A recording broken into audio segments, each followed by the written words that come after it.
मेरे प्यारी प्यारी ऑडियंस, आज फिर मैं तुम्हारे लिए लेके आ गया हूँ एक नई हॉरर वीडियो। ज्यादा मैं टाइम वेस्ट नहीं करूंगा इंट्रोडक्शन में, सीधा अपन कहानी पे आते हैं। ठीक है, तो एक हैरी नाम का बंदा था जिसकी जूलियन नाम की वाइफ थी। उन दोनों की ना एक प्यारी सी बेटी थी। हैरी बहुत अच्छा लड़का था, लेकिन कुछ दिनों से ना उसे अल्कोहल एडिक्शन हो गई थी। वो बहुत शराब के नशे में रहता था, घर पे भी आता था तो पूरा टुन होके आता था। बात नशे की थी तब तक ठीक था, लेकिन हैरी ना जूलियन को मारने पीटने लग गया था। वो इतना मारता था ना जूलियन को कि जूलियन के शरीर पे ना निशान पड़ गए थे मारपीट के। एक दिन ऐसा आया कि हैरी को किस बात का कौन सा गुस्सा आया पता नहीं, हैरी ने जूलियन की जान ले ली मारते मारते। जब उसकी जान ले ली थी तब हैरी बहुत टेंशन में आ गया था कि अब मैं क्या करूं, मैं लोगों को क्या बताऊं, मैं इस लाश को कहाँ रखूं, मैं अपनी बेटी को क्या जवाब दूं। ये सबसे बड़ा सवाल हैरी के मन में था। लेकिन हैरी खुद को शांत करता है, उस बॉडी को उठाता है और अपनी ही गार्डन में जाके दफना देता है। घर पे आता है, सो जाता है, रात खत्म हो जाती है, सुबह का सूरज निकल आता है। हैरी अपनी बेटी को उठाता है, उसे तैयार करता है, स्कूल भेजता है। वो बेटी जब स्कूल से घर पे आती है तब उसे वो खाना खिलवाता है, उसके साथ गप्पे लड़ाता है, खेलता है, उसके साथ सब कुछ करता है। लेकिन जब रात हो जाती है तब वो एक बात नोटिस करता है कि पूरा दिन बीत गया, लेकिन मेरी बेटी ने ना मुझसे एक बार भी अपनी माँ का जिक्र नहीं किया। ऐसा क्यों? ऐसी ही टेंशन हैरी को हो रही थी कि मेरी बेटी को मुझसे पूछना चाहिए कि उसकी माँ किधर है, लेकिन जब वो पूछ ही नहीं रही है तो दाल में शायद कुछ तो गड़बड़ है। ऐसा हैरी के मन में था। लेकिन फिर हैरी कहता है कि ठीक है ना यार, उसमें मेरा ही तो फायदा है कि मेरी बेटी पूछ नहीं रही है तो मुझे अब जवाब देना नहीं पड़ेगा। तो 3-4 दिन तक ना ऐसे ही चल रहा था। उसकी बेटी उसकी माँ के बारे में पूछ ही नहीं रही थी। हैरी भी इतना प्रेशर नहीं ले रहा था उस चीज का। लेकिन हाँ, हैरी को एक सबसे बड़ा टेंशन था कि जब से उसने उस बॉडी को गाड़ा है ना गार्डन में, तब से उसके यहाँ शोल्डर पे और यहाँ गर्दन पे ना एक अचानक सा दर्द होने लग गया था। उसे पता नहीं कि ये दर्द कहाँ से शुरू हुआ, क्यों हो रहा है, लेकिन दर्द हो रहा है। बहुत सीवियर पेन हो रहा था उसे ऐसा लगा कि शायद उस दिन मैंने उसको गाड़ा है तो वो गाड़ने की वजह से शायद यहाँ पे प्रेशर आया होगा, इसलिए दुख रहा होगा। इसलिए वो 2-4 दिन तक तो इतना टेंशन नहीं लेता। लेकिन जब वो पेन बहुत ज्यादा बढ़ जाता है ना, तब वो एक डॉक्टर के पास चले जाता है।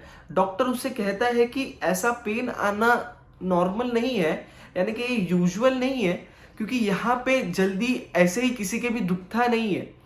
तो हैरी वो उसे डॉक्टर को बता भी नहीं सकता कि मैंने क्या किया है। तो हैरी कहता है कि कुछ नहीं किया, नॉर्मली पेन शुरू हो गया। तो डॉक्टर कहता है कि ठीक है, मैं तुम्हें कुछ दवाइयाँ वगैरह देता हूँ। तो हैरी को ना एक वजन चेक करने वाली मशीन दिखती है वहां पे।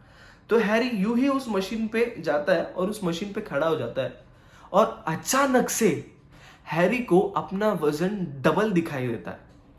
अब उसे ये पता नहीं कि उसका वजन बढ़ा कैसे, या फिर उसने ऐसा क्या किया जो उसका वजन बढ़ रहा है, इस बात का उसे कोई पता नहीं है। लेकिन उसका वजन बढ़ा हुआ दिख रहा है।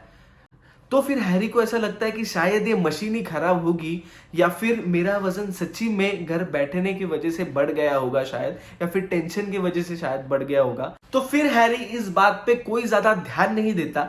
वो घर पे आता है।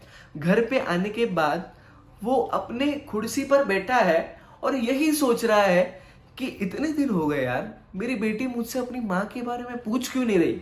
अब उसे ये बात ना अंदर से खाने लगी थी कि ऐसा क्या है कि इसको अपनी मम्मी की याद ही नहीं आ रही, या फिर इसे अपनी मम्मी दिखाई दे रही है, या फिर क्या हो रहा है, मुझे तो कुछ समझ में नहीं आ रहा। तो हैरी अपनी बेटी को बुलाता है, एक कमरे में बिठाता है और उससे बहुत प्यार से पूछता है कि तुम्हें अपनी मम्मी की याद नहीं आती? तो बेटी कहती है कि याद तो बहुत आती है। तो फिर हैरी पूछता है कि याद आती है तो फिर तुमने मुझे बताया क्यों नहीं? तो बेटी कहती है कि याद आती है, लेकिन इसमें बताने जैसा क्या है? मैं जब भी स्कूल जाती हूँ मुझे मम्मी की याद आती है, लेकिन घर पे आती हूँ तो मुझे मम्मी फिर मिल जाती है। तो हैरी एकदम से शॉक होता है कि तुम जब घर पे आती हो तो तुम्हें मम्मी दिखती है? तो वो बेटी कहती है कि हाँ, मैं मम्मी से तो रोज ही मिलती हूँ। मम्मी मुझसे बातें भी करती है, मेरे बाल भी बनाती है, मेरे साथ खेलती भी है, सब कुछ करती है। हैरी इस टाइम पे बहुत डर गया था, उसकी सांसें फूल रही थी। जिस इंसान को उसने मारा है, उस इंसान को उसकी बेटी देख कैसे सकती है? अब हैरी बहुत टेंशन में आ जाता है।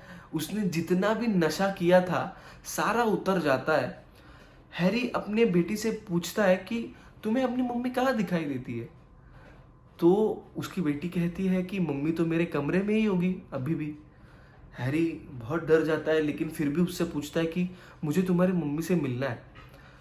तो उसकी बेटी कहती है कि ठीक है, चलो मेरे साथ। तो उसकी बेटी उसका हाथ पकड़ती है और उसे अपने कमरे तक लेके जाती है। कमरे में ना एक बहुत बड़ा आईना होता है। वो कहती है कि आप आईने के सामने आ जाओ। हैरी जब आईने के सामने आता है ना, तब उसकी बेटी हाथ दिखाकर कहती है कि पापा वो देखो, मम्मी आपके कंधे पर बैठी है। हैरी जब उसकी बीवी को अपने कंधे पर देखता है, हैरी डर से कांपने लगता है। अब इसके आगे क्या हुआ, उस बेटी का क्या हुआ, हैरी का क्या हुआ, इस बात का किसी को कोई पता नहीं है। कहानी यही ख़त्म होती है। अगर आपके पास कोई कहानी है जो आप मुझे बताना चाहते हो ताकि मैं लोगों को बता पाऊँ, तो ये मेरा इंस्टा हैंडल है। मुझे यहाँ पे अपनी स्टोरी बता दीजिए, मैं वो स्टोरी ज़रूर लोगों को बताने की कोशिश करूँगा। इसी बात पे एडन सोलोने साइनिंग ऑफ।